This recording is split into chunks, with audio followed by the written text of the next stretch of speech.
The note lay on the kitchen counter, the messy handwriting scrawled on the back of an electric bill, leaving me stunned. "I'm done with you in this boring life. I'm taking everything, and by the way, this house has been sold. Enjoy what's left." My hands trembled slightly as I picked up the note and read it again, as if another glance would somehow change the words. But no, they were still there, clear, cruel, and without a single explanation. I set the note down and took a deep breath. I should have felt pain. I should have cried. I should have felt so betrayed that I couldn't stand. But strangely, the first thing that surfaced in me wasn't sorrow. It was a strange sense of calm. I picked up my phone, my fingers gliding slowly across the screen, then typed a simple message. Saw it. "Thanks for the heads up." I hit send. "My name is Lauren Carter. I'm 35 years old, and this morning I received a goodbye letter from my husband after 11 years of marriage." As I looked around the kitchen, my kitchen, not his, I realized that this moment wasn't an unexpected shock. It was the inevitable result of months, years of signs I had ignored, or at least pretended not to see. I am a handcrafted jewelry designer running my own brand that I built from scratch. I once believed that Ethan, my husband, was always supportive of my dream, but it turned out he only supported me as long as my success didn't surpass his. I should have seen this coming. The late nights at work but no meetings listed on his schedule, the whispered phone calls that abruptly ended when I walked into the room, the evasive looks when I asked about finances. And then there was the bank account. 6 months ago, while paying the bills, I noticed large sums of money being withdrawn from our joint account, transferred to an account I had never seen before. When I asked, Ethan smirked and called it a business investment. "You wouldn't understand," he said, patting my shoulder like I was a curious child instead of a grown woman, a business owner with a sharp mind. "I'm creating financial opportunities for our future." Part of me wanted to believe him, but another part did not. Instead of arguing, I did something I had never considered before. I protected myself. I opened a separate bank account, gradually moving my personal savings there without telling Ethan. I began documenting suspicious expenses, saving every email and message related to money.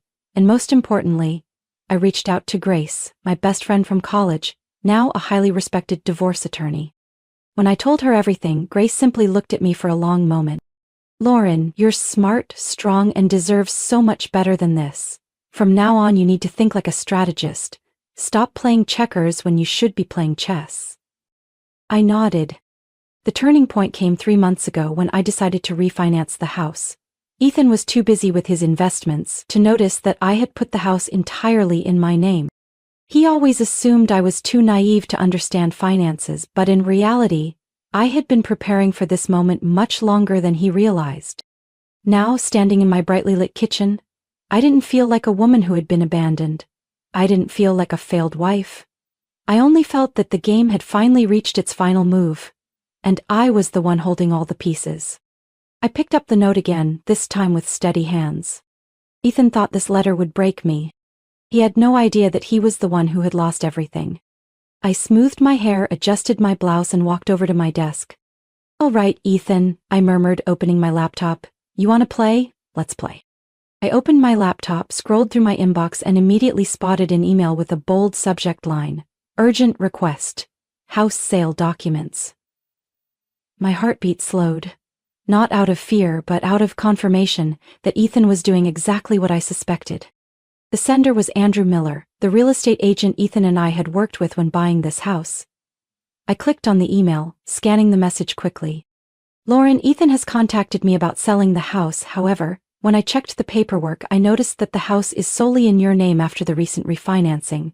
I can't proceed without your approval. Ethan seems confident you'll sign, but I need confirmation from you before moving forward. Call me when you have a moment." I leaned back in my chair, feeling a smirk tug at the corner of my lips. Ethan really thought I would obediently sign the papers and let him steal my house? Before I could respond, my phone rang, a message from Ethan. "Call the agent immediately, sign the papers, you have 24 hours to pack your stuff." I didn't reply. Instead, I picked up the phone and called Grace. She answered after the second ring. "Ethan just tried to sell the house," I said immediately. There was a brief silence before Grace's voice came through, calm but sharp. "Lauren, this is the perfect time to make your final move. Do you have all the evidence ready?" I glanced at the stack of documents I had been compiling for months. Bank statements showing suspicious transfers, emails Ethan had left open on our shared laptop, and photos from the private investigator proving his so-called business trips to Las Vegas. Everything is ready, I confirmed. Good. Don't react just yet. Let him think he still has control. I nodded even though she couldn't see me. I spent the entire afternoon reviewing everything.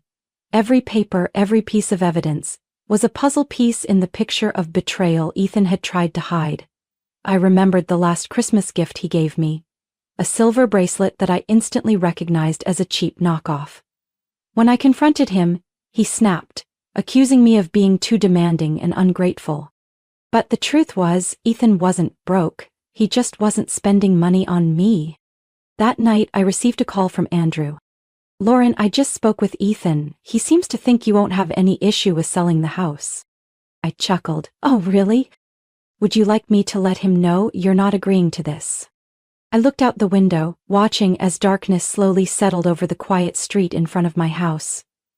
I knew Ethan wouldn't give up easily. No need, I'll handle it myself. The next morning the doorbell rang. I didn't need to check the peephole to know who it was. When I opened the door, Ethan stood there, gripping his phone tightly, his face flushed with anger. Lauren, what the hell are you doing? His voice was filled with frustration as he stormed into the house without waiting for an invitation. I crossed my arms, standing my ground. What are you talking about? The house. Andrew says you haven't signed the papers. What game are you playing? This is my house too.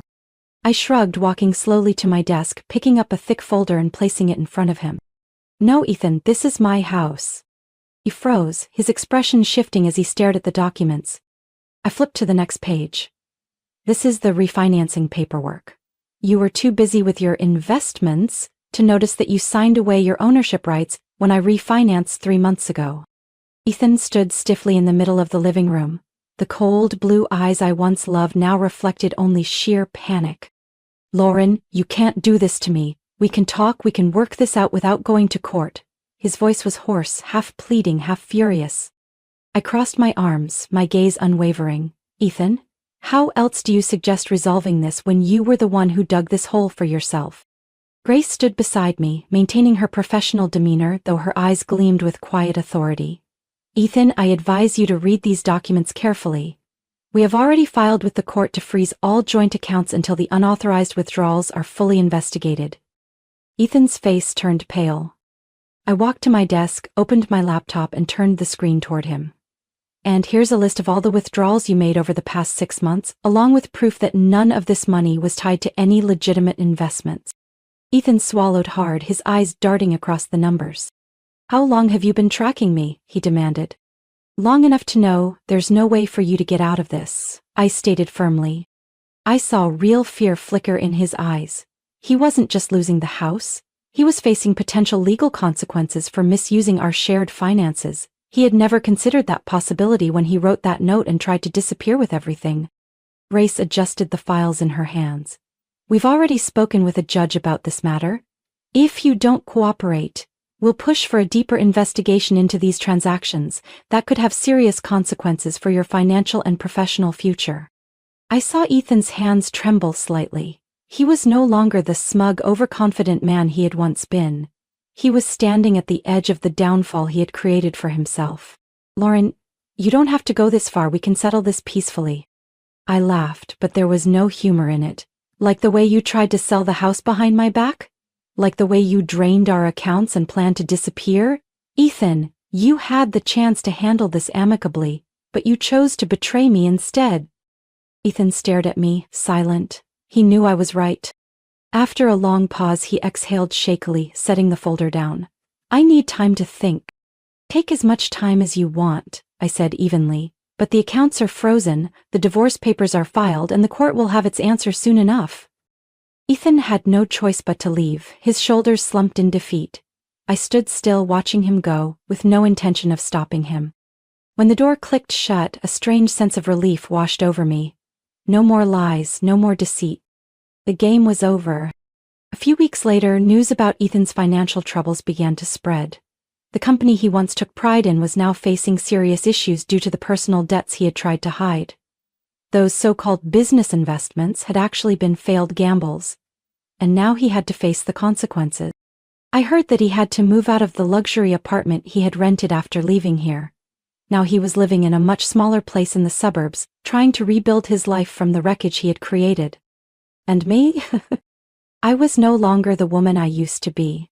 I stood in the living room, looking around the house I had once considered our shared home. There was no trace of Ethan here anymore. I decided to renovate the entire space, transforming it into something full of life, exactly the way I wanted it. The dull beige walls Ethan had insisted on keeping, I painted them a bold, deep blue. His old office was now my creative studio, where I could spend hours designing the jewelry I loved. My business was thriving like never before. After my story was featured in a local magazine, my orders doubled. I hired more staff, expanded my market, and, for the first time, I was featured in a major fashion magazine. No one called my business a little hobby anymore. Friends and family visited me more often. They looked at me with admiration, not because I had survived a failed marriage, but because I had reclaimed myself. One day, Grace came over with a bottle of wine and a bright smile. "Lauren, did you ever think things would turn out this way?" I laughed as I poured 2 glasses. "Not at all, but now I can't imagine my life any other way." Grace raised her glass. "Then here's to a new chapter." I clinked my glass with hers, savoring the sweet taste that spread across my tongue. I had made it through the hardest part. I had taken back my life. And I knew this was only the beginning. One autumn afternoon, as I was arranging my booth at a local craft fair, a deep, warm voice spoke from behind me. "These designs are truly impressive." I turned around and met the curious gaze of a man in his early 40s, his dark brown hair streaked with hints of silver, his sharp yet kind eyes studying my work. "Thank you," I replied, offering a professional smile. "I'm James Turner." He extended his hand, and as I shook it, I noticed the calluses on his fingertips, a familiar sign of someone who worked with their hands. "Lauren Carter," I introduced myself. James nodded, his eyes still scanning the jewelry displayed on my table. "I make wooden jewelry boxes. I come to this fair pretty often, but I don't think I've seen your booth here before." "I just recently expanded my business," I replied, feeling a sense of ease, knowing that for the first time in years I could say that with pride, without anyone belittling my work. We talked for a while about craftsmanship, the best types of wood for jewelry boxes, and how to properly care for silver to maintain its shine. It wasn't a conversation laced with romantic undertones, but rather an exchange between 2 artisans who truly understood the value of their craft.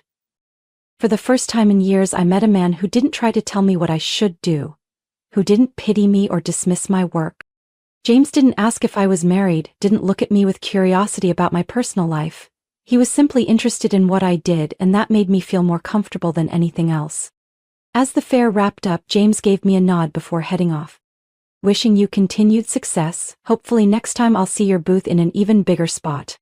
I watched him walk away, feeling something different, something I couldn't quite name yet. A few weeks later, I received a message from an unknown number. "Lauren, this is James, the jewelry box maker. I have a beautiful batch of walnut wood that I think you might like if you're considering a new product line. If you're interested, I can send you some samples." I looked at the message and smiled. "Send me some pictures, I'd love to see them." That's how the conversation started, simple and natural. We exchanged ideas, talked about materials, and discussed how handcrafted products could complement each other. No pressure, no expectations, just 2 people passionate about their work, sharing that enthusiasm. Meanwhile, Ethan tried reaching out to me several times. The first message arrived one evening just as I had finished a new batch of orders. "Lauren, can you call me? I think we need to talk." Prior to my husband dying? A few days later, another message came through. "I just want to know how you're doing. I'm sorry for everything." I still didn't respond. I didn't need to know how Ethan was feeling. I didn't need to hear his late apologies. Some doors are best left closed forever. One morning, as I was reorganizing my workspace, I happened to pull open a drawer and found an old, slightly crumpled piece of paper. I picked up Ethan's note, reading the words he had left behind on the day he thought he had won. "I'm done with you in this boring life." I laughed, not out of anger or bitterness, but at the irony of it all. My life was anything but boring now. I had just closed a major deal, been featured in a prestigious craft magazine, and was preparing to open my first store. I had met incredible new people, built a community for independent women to share their dreams and support each other. I looked down at my hand where I held a silver ring I had just finished. A special piece, not for sale. I picked up my engraving tool and carefully etched 3 simple words inside the band. Trust your strength. Just as I set the ring down on my workbench, the doorbell rang. I walked over and checked the peephole. James. I opened the door and immediately sensed something different. He no longer carried his usual relaxed demeanor. There was a slight hesitation in his stance, his right hand gripping a finely carved wooden box. I just finished this piece. I thought you might want to see it first. I took the box from him, my fingers running over the smooth wood and the delicate engravings. But when I opened it, I nearly stopped breathing. Inside was a silver ring, simple yet beautifully crafted. I turned it over and read the inscription inside. Trust your strength. I looked up at him, stunned. James gave a small smile. I remember you telling me about the special ring you made for yourself. But even the best artisans deserve to have something made for them, don't you think? I clenched the ring in my palm, feeling a warmth spread through my chest. Ethan once thought he could take everything from me. But what he never understood was that I never needed him to build my life. And as I looked at James, I realized something else. Maybe, after everything, I didn't have to walk this path alone. Life doesn't always unfold the way we expect, but sometimes, challenges open doors we never imagined. Lauren Carter lost a marriage, but she never lost herself. She rose again, stronger, more independent, and discovered her true worth. Her story isn't just about betrayal. It's about rediscovering inner strength. In reality, we all face unexpected turns in life, but the most important thing is never letting anyone else define our value. Lauren Carter has shown us that true strength comes from within. What do you think about her story? If you were in her situation, what would you do? Share your thoughts and don't forget to follow the channel for more real-life stories about family and resilience.